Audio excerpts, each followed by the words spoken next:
A very young Southern Illinois news team in 1978. That's me by the weather map, long hair and all.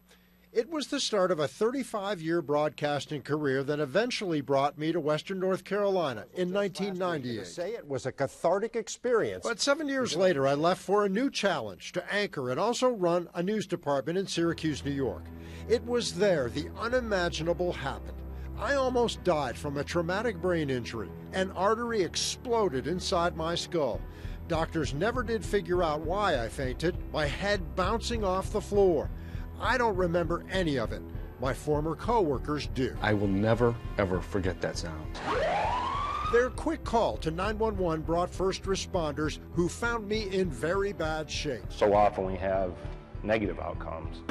A trauma nurse met me at the emergency room door. You were very scary. We had a lot of concern about your well-being. A neurosurgeon stopped the bleeding. It's not something we can wait another 1 to 2 hours because that would probably be too late. Thanks to all of them, I survived. The physical threat was over, but the toughest part was just beginning. Hard as it is to not have your legs or not have your arms, to not have your mind is just such a personal affront. And a professional one as well. The very real possibility I'd never work again. Andy, let's hear Coach K. Dave Epley directs the show from the control room at News 13, someone I've worked with for 15 years. Dave was in Syracuse when the accident happened. And you could see the meltdown. And when you left there, I was just hoping that you would leave a normal life. That had to be my goal, a new normal. Getting back on TV was likely a long shot. I think you were taking a risk, but you were also determined. Karen Keating is resource coordinator for the Brain Injury Association of North Carolina. We've known each other since I came back to the mountains before my return to WLOS.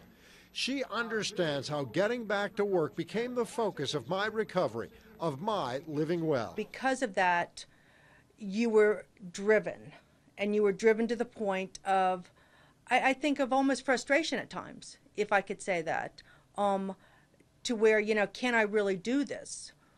But I also feel that your support group was huge to be able to give you the chance to be successful again. Over 4,000 people a day suffer a brain injury.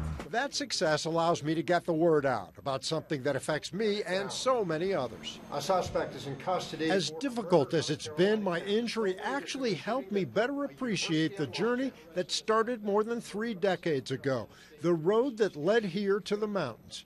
I am grateful for making it back and for so much more. I know all the hard work you put into it. If it hadn't been for the grace of God, you wouldn't be here.